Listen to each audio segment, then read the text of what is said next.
And welcome back. Well, if you're constantly at the pharmacy because of sinus infections, nasal congestion, or you can only breathe through your mouth, then your nose is not working like it should. 85% of mouth breathing cases are compensating for nasal obstruction. That's right.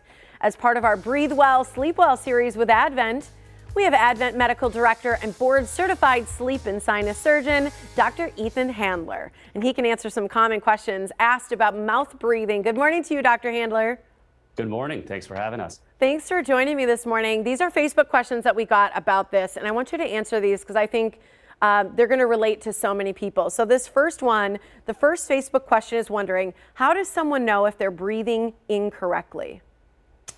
Yeah, I mean, that's a great question. And, proper breathing always is through the nose, not through the mouth. Now, the challenge with that is sometimes patients don't know if they're breathing the right way or not, or just not even paying attention to it. And so it really comes down to sometimes some detective work during that initial visit, talking to patients, asking them questions about breathing they've never even thought about before, versus other patients who are like, I never breathe through my nose. So a lot of it is just trying to help them think about it more and pay attention to it more.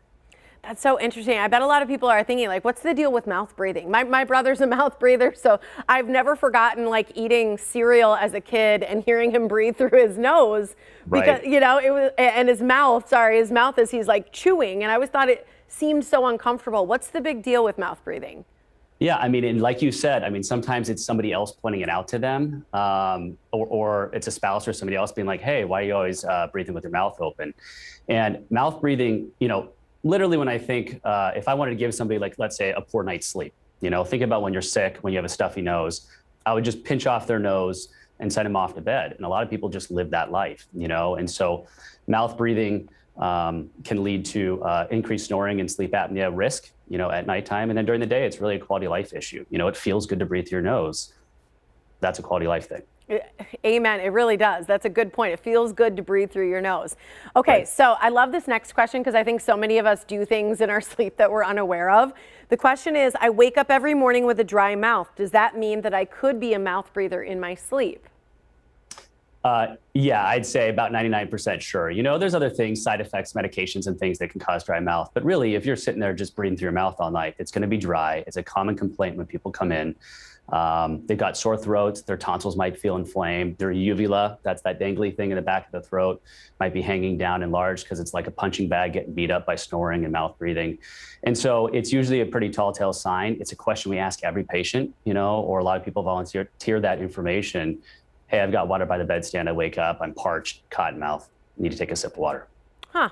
Good to know. I know you guys are all about, permanent fixes, not just these temporary fixes like throwing medication at you or whatever. You really want to fix the anatomy. So the next question I think is perfect. They asked, what are some solutions then to fix my mouth breathing? Yeah, so I mean, obviously, we're all about kind of simple solutions in the office. Usually it's a combination of procedures that really gets that nose working, takes about 20 minutes. It's kind of analogous to like the dental world, right? A dental procedure that you come and you leave and you go home and you go about your day, that can make a big improvement for patients. So things like balloon sinuplasty, turbinate reduction, that's kind of a lot of what we do. In the office, and patients are comfortable and again, move on with their day and their week, not needing pain medication. So.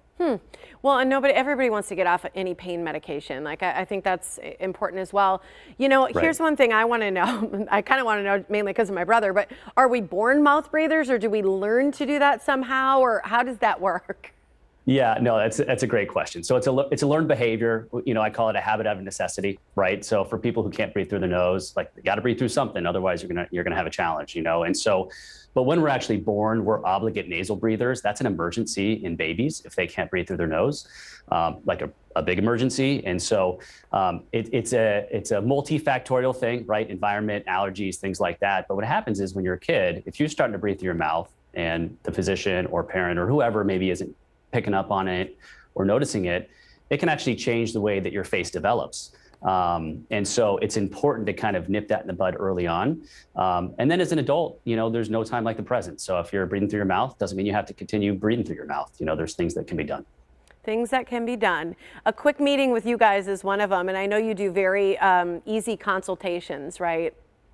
Yeah, I mean, obviously we try to lower whatever barrier there is, like for us, if it's unacceptable in our mindset to be, booking out a month, we want patients to be able to get, through the door that want to see us, and as a medical provider in the community here and even in the Illinois region, like patients who want to see us, they need to be able to see us.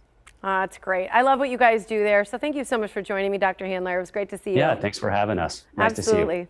Here's how you can schedule that consultation. Go to adventknows.com and you can schedule online in just 60 seconds. Most insurances are accepted there and there's no referral required. There's 5 southeastern Milwaukee locations, okay? There's Wauwatosa, Mequon, Oconomowoc, Oak Creek, and Pleasant Prairie. And they also have offices, just so you know, in Appleton and in the Chicagoland area as well. So no excuse not to make your appointment.